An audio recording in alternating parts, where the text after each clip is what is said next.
I felt low, very low, the night I set out searching for the girl with the strange hazel eyes. The fog which hung over Los Angeles didn't help. And I felt even worse when I found her. For by then I had death on my hands. From the pen of Raymond Chandler, outstanding author of crime fiction, comes his most famous character as CBS presents The Adventures of Phillip Marlow.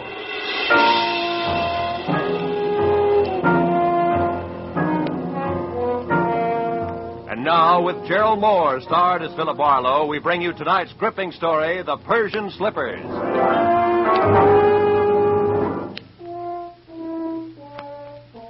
One of those thin, chilly fogs that sneaked in from the Pacific, and it hung vaguely to the streetlights along the Sunset Strip. It was a kind of a fog that you could see through, but everything was out of focus. Made you start wondering what you were going to do when you were 90 and you were all alone. I'd have liked to have spent the night in a room full of noisy extroverts playing charades. But instead, I had to eat a quick dinner and drive up into the secluded Hollywood Hills to meet a guy. A guy who had nothing but trouble on his mind.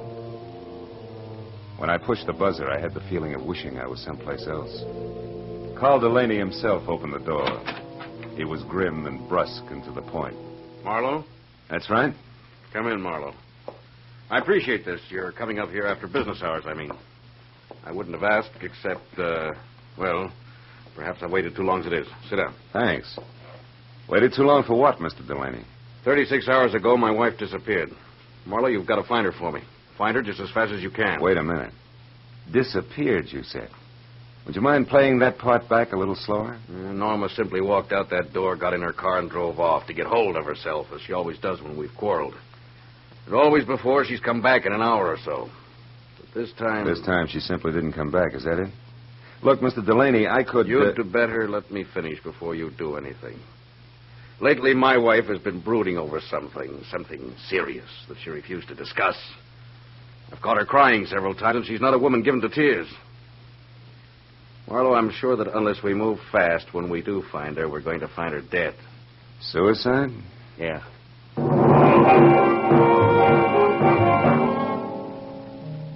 With his thick, blunt hand, Delaney reached for a color portrait lying face down on the table and gave it to me. I looked and saw the face of a dream. A beautiful dream with strange hazel eyes and soft black hair. I felt Delaney watching me as I glanced up in time to catch the fading end of a very ugly expression on his face.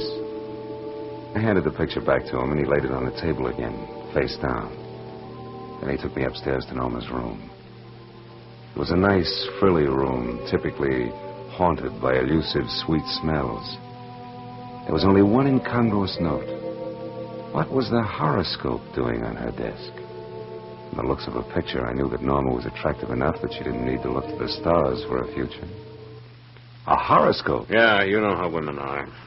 Marlowe, will you find her for me? Well, I'll try. My rate is $25 a day plus expenses. And remember, you hired me to find her, not bring her back. Fair enough. You just find her. I'll be satisfied. I'll need a starting point. Were there any phone calls or letters or anything that might be a lead? What about friends? We have no close friends. Norma always stayed to herself. Wait, there was a phone call yesterday from, Madame Jeanette, I think it was. Who's that, a dressmaker? I haven't any idea. She wanted to speak to Mrs. Delaney. I told her Norma was out, and she asked that my wife call her when she got back. That's all there was to it. Anything else you can tell me? No. No, it's not much to go on. Well, stick and do it, Mr. Delaney. I'll be here all night, Marlowe. Call me if you need anything. Yeah, I'll do that. Good night.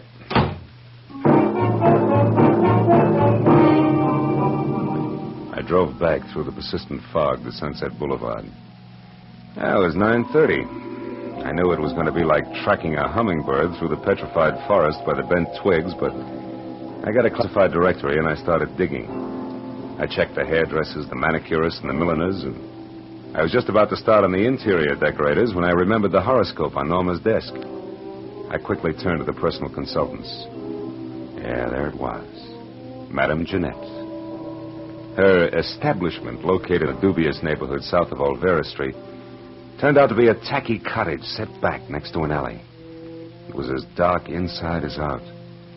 I was pounding on the door like a vampire at sunrise when a newsboy came up the path. Looking for Madame Jeanette? Yeah, you know her? Sure, she tells fortunes. Says I've got a great career line. You want to see it? Not right now, thanks. And I'll say for her that she's a sound sleeper. Maybe, but not so early as this. About this time, she's always hanging around that bar on the corner. Tonight, she's throwing a farewell party in there. Farewell party? Who for? Herself. She's leaving town. Oh, thanks a lot. Here, kid. Gee, a buck. My old man will start up and shooting crap again.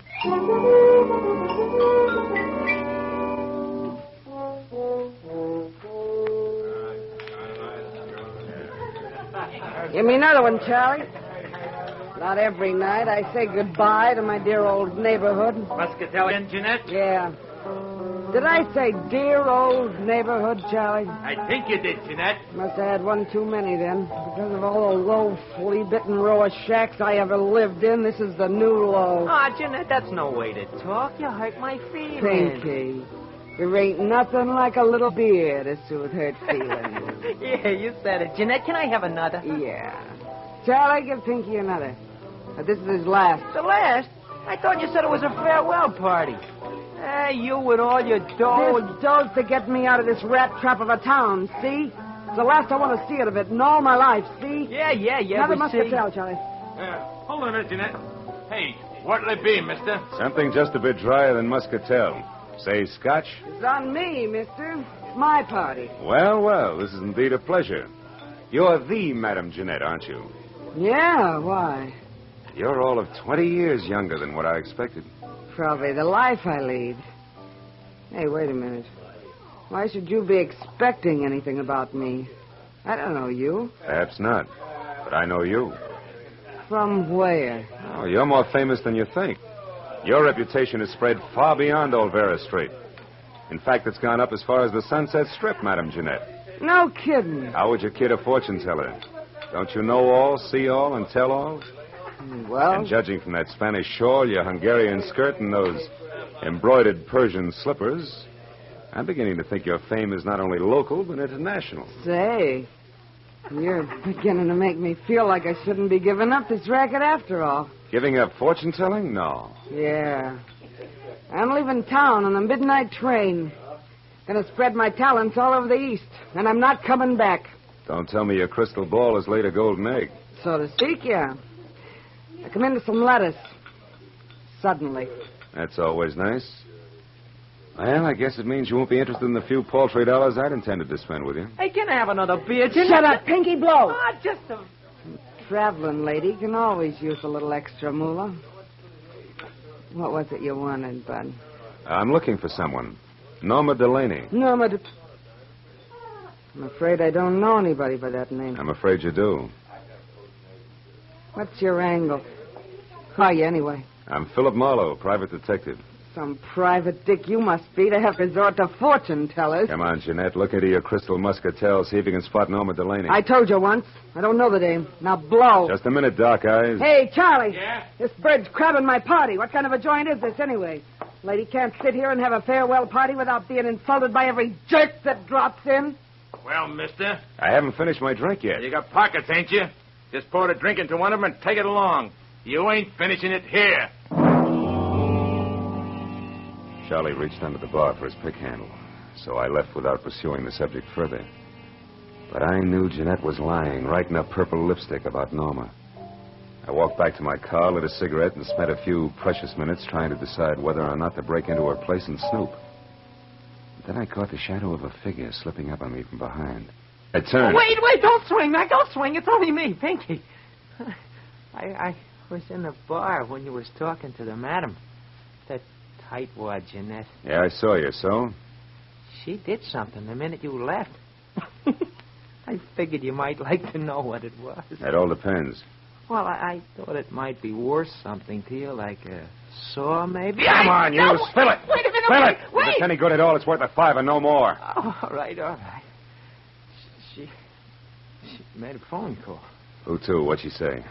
Nothing. Just some swear words in Spanish. The line was busy. But I kept my eyes open, and I got the number. All right, let's have it. If you can still remember it. Oh, I can remember it easy. $5 first, huh? Here. Thanks. The number was Crenshaw, 1929. Did you get it? Like the year of the big crash.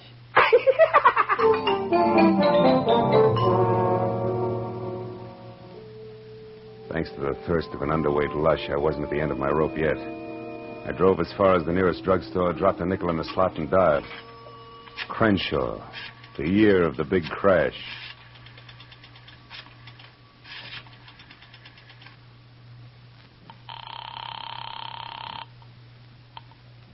Hello? Hello, let me speak to Norman Delaney, please. I'm afraid you must have the wrong number. Look, I'm trying to locate Mrs. Delaney. I suggest you help me. How did you get this number? From a client, Mr. Carl Delaney.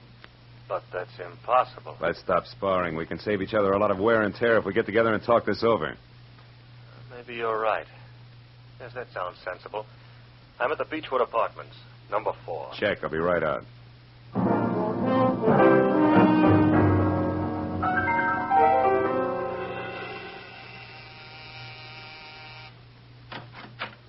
Mr. Pierre Gillum, it says here on the door. Yes.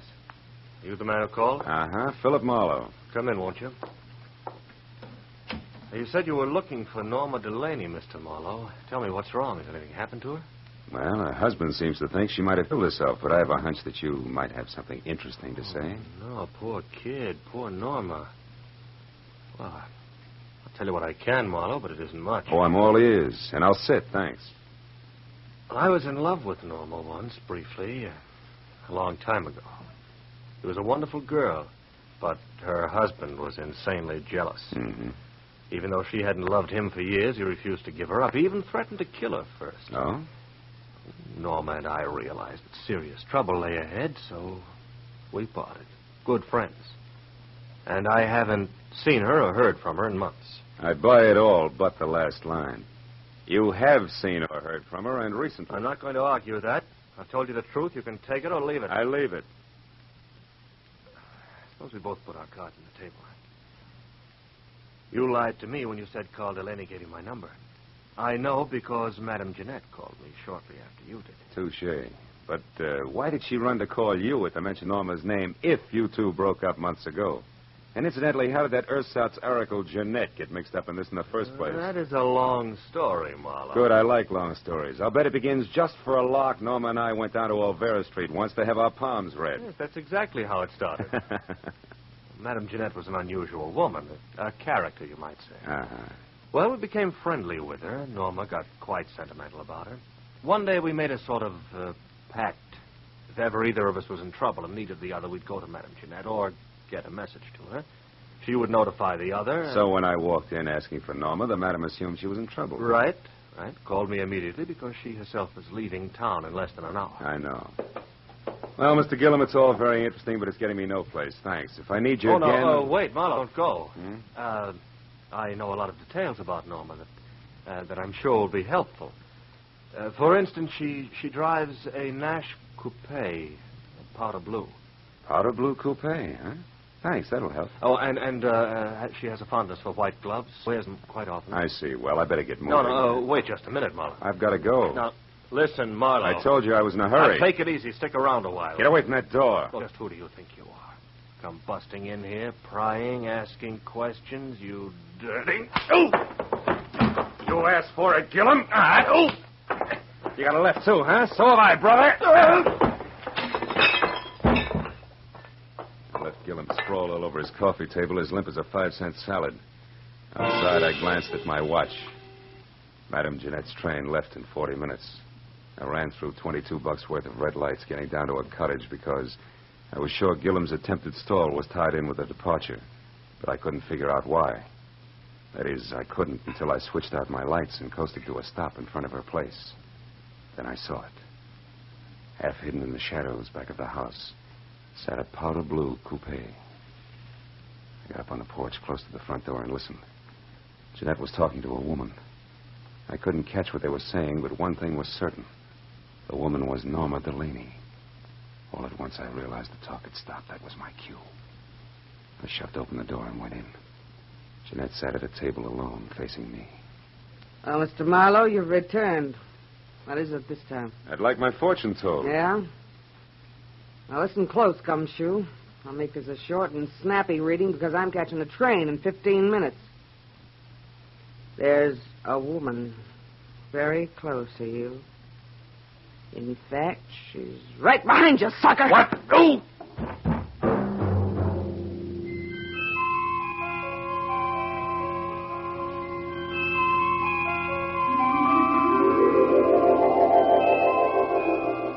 When I finally opened my eyes again, nothing changed. It took me a long time to figure out that the lights were off and it was dark. I climbed up the table leg hand over hand and switched on a lamp. Jeanette's house was absolutely quiet. I had caught a glimpse of a white glove holding what is known as a blunt instrument just before I dozed off. And that reminded me what I was down here for. I wobbled through the kitchen and out the back door, but the powder blue coupe was gone. It was 12:15. My head and the fog both had gotten a little thicker. So I just stood there, useful like a ping-pong ball in a bowling alley. It was the sound of footsteps that finally moved me, and the newsboy was back. Well, how you again, mister? Did you ever get a hold of Madame Jeanette before she left? Yeah, but not tight enough. Say, a blue coupe left here a few minutes ago. Did you see it? Nope, I did. Gee, I'm sure sorry she went away. She gave me $1 tonight, too. Said she was coming into a fortune. You and your career... Say, what's that down there, in those weeds? I don't know. It looks like some kind of a shoe. Yeah. Yeah, it is a shoe. Here, see? What do you know? A Persian slipper. I took the slipper along as a souvenir for my scrapbook and walked back to my car, trying to fit Norma Delaney's lovely hazel eyes in with that crack on the skull.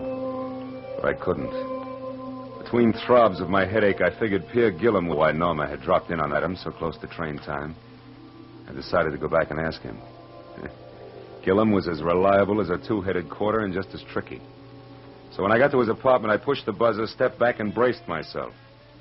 There was no fight left in it. He opened the door in his robe, fingered the mouse I had given him, and grinned. Oh. So you found your way out by yourself. Uh-huh. Say, Gillum, what was so important about Norma seeing Madame Jeanette just before her train left? I don't know. Oh, you knew enough to try to keep me here, to delay me. Why? Oh, Marlowe, I did that for old time's sake, for an old friend. Jeanette asked me to hold you here until midnight, and I tried my best. Obviously wasn't good enough. Well, that's all I know about it. I see your phone is off the hook. You know that? Yeah, I took it off. It's given me nothing but trouble tonight. I hereby wash my hands of this whole business. I'm going to bed. And I hope to sleep. Good night.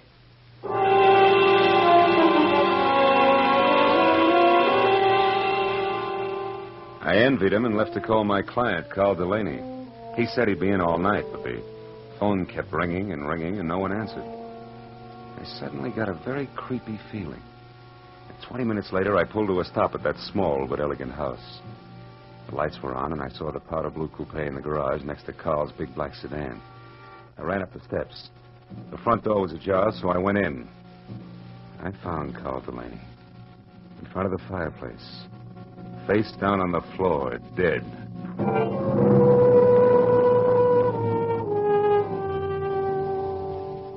There was a handbag on a chair. I opened it. Compact, cigarettes, and a key to room 340 in the Bradford Arms Hotel. No identification.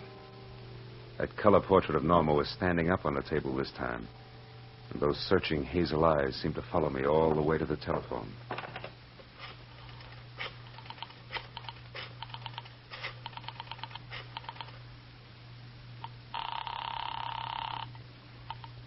Lieutenant Ibarra speaking. Phil Marlow, Ibarra. There's a dead one at 1077 Hollycrest Road, named Carl Delaney, murdered. I'll be right out. I hung up the phone, and then the hair on my neck crawled as I heard the unmistakable sound of a woman's heels on the floor upstairs. I ducked behind a door as the heels clicked down the steps. And then she entered the room.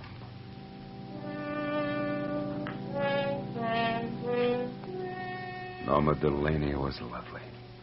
As lovely as a picture. She moved calmly and deliberately, put a note on the table, picked up the handbag, and then turned to face the door I was hiding behind.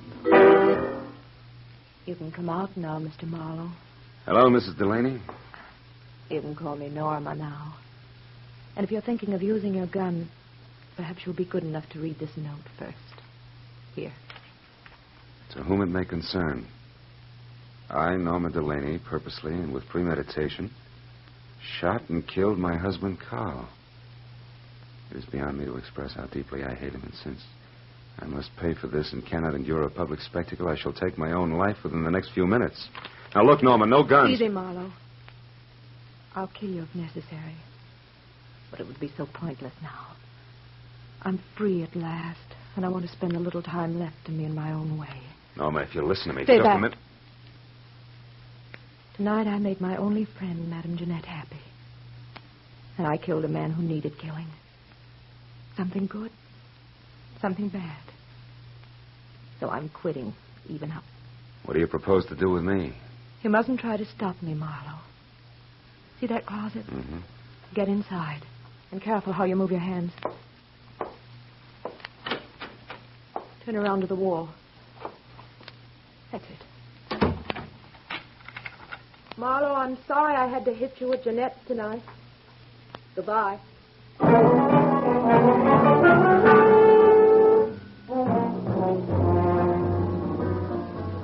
It took 3 shots to smash the lock on that closet door. I heard her driving away just as I got it open. In spite of what she'd said, I couldn't let her kill herself. I ran outside to my car. One glance under the hood was all it took. There was nothing left of the wiring but loose ends. I ran into the street and a miracle happened. The first time in my life, a taxi in Los Angeles when I wanted it. I'm sorry, fella. I'm going to call. Skip it. This is an emergency. Hey, wait a minute. You Police can't... business. A girl is driving up the road in a blue coupe. We got to catch her before she kills herself. Let's go.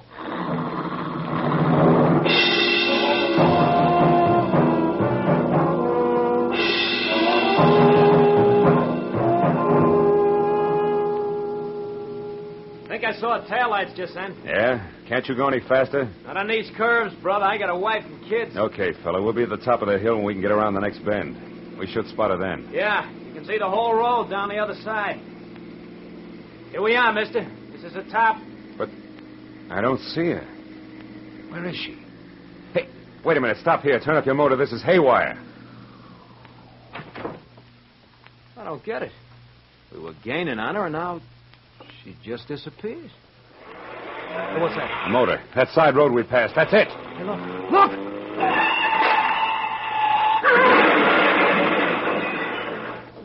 Holy smoke.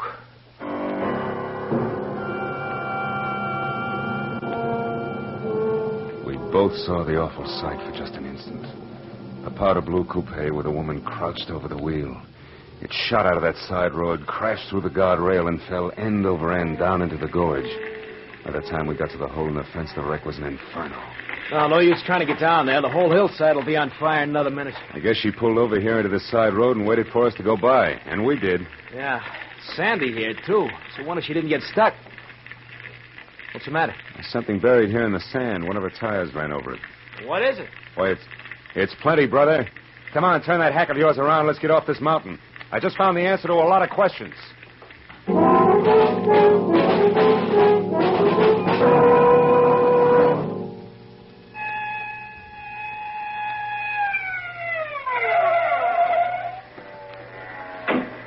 That you, Marlowe? Yeah, Lieutenant. We found the body and the wife's suicide note.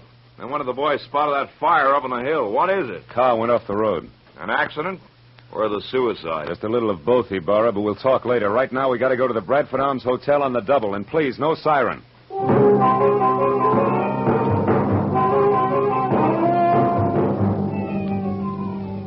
The Bradford Arms was a 3-story walk-up. When we got there, Ibarra stationed one man in front, sent another to cover the back, and we started up the stairs. We had reached the second floor when we saw him on the landing above. Gillum. He spotted us at the same time and turned back fast. There, Marlowe. Who's that? That's our boy, Ibarra. Here, Gillum, let's go. There he goes. He's heading for the fire escape. Second Lieutenant, he's all yours. I got business the other way. Hey, you stop or I shoot!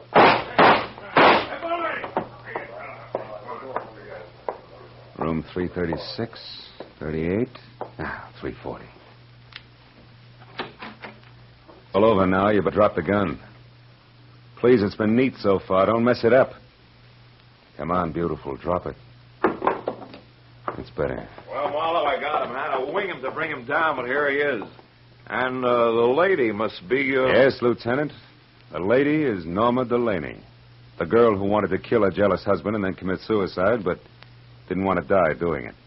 So she used someone else's body, Madame Jeanette's, which was a logical choice because Jeanette was blackmailing her. Thus, two vultures with one stone, leaving two lovebirds free to fly away together. Right, Norma? Didn't you give Madame Jeanette money so she'd leave town and tell everybody she was going away? Yes, I did. That way the body wouldn't be missed, huh? Yeah. Isn't it pretty? Oh, lay off, Marlowe, can't you? Okay, Gillum, okay. Ellie Barr, I've got a sour taste in my mouth. I think I'll go home and goggle. Anything else you need? No, I guess not, Phil. I've had all that's necessary. Wait. Just one thing. How'd you get inside this setup? How do you find out it was the dead Madame Jeanette who went over the cliff instead of the very much alive Mrs. Delaney here? Well, Jeanette had on a pair of Persian slippers, Lieutenant. One fell off down at her cottage where Norma murdered her and put her in the trunk of the car. The other one fell off in the sand of that side road when she took Jeanette out of the trunk and propped her up behind the wheel. It was lucky, Burra. Just dumb luck.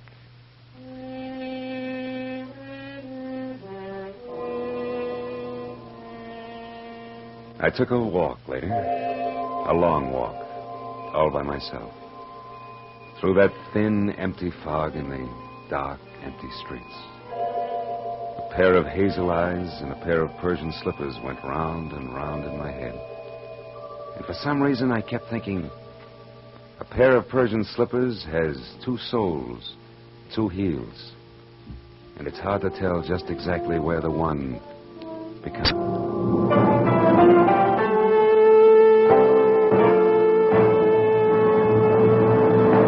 The Adventures of Phillip Marlow, created by Raymond Chandler, stars Gerald Moore and is produced and directed by Norman MacDonald.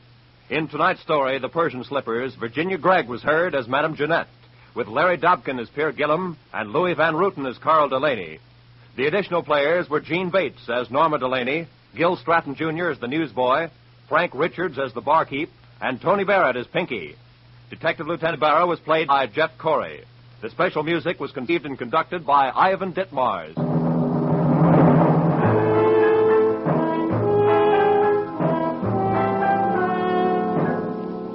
Be sure to be with us again next week at the same time when Phillip Marlow says... Sounded good, real good. A weekend at Malibu, expenses paid with a cash bonus thrown in. But that was before I knew about the henchman, the redhead, and the corpse. These three and a white Panama hat ruined it all for me.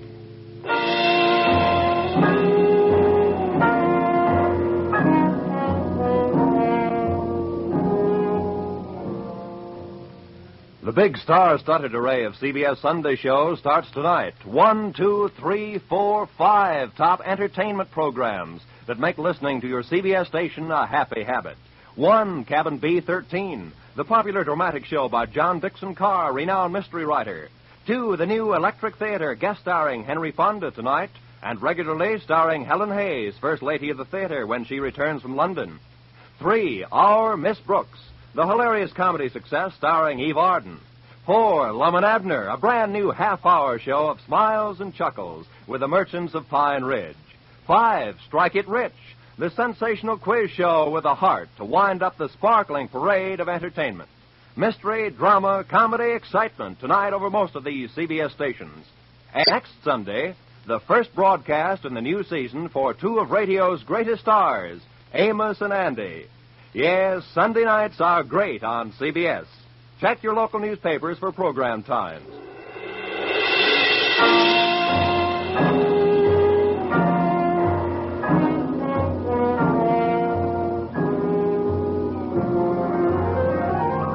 This is Roy Rowan speaking for CBS, the Columbia Broadcasting System.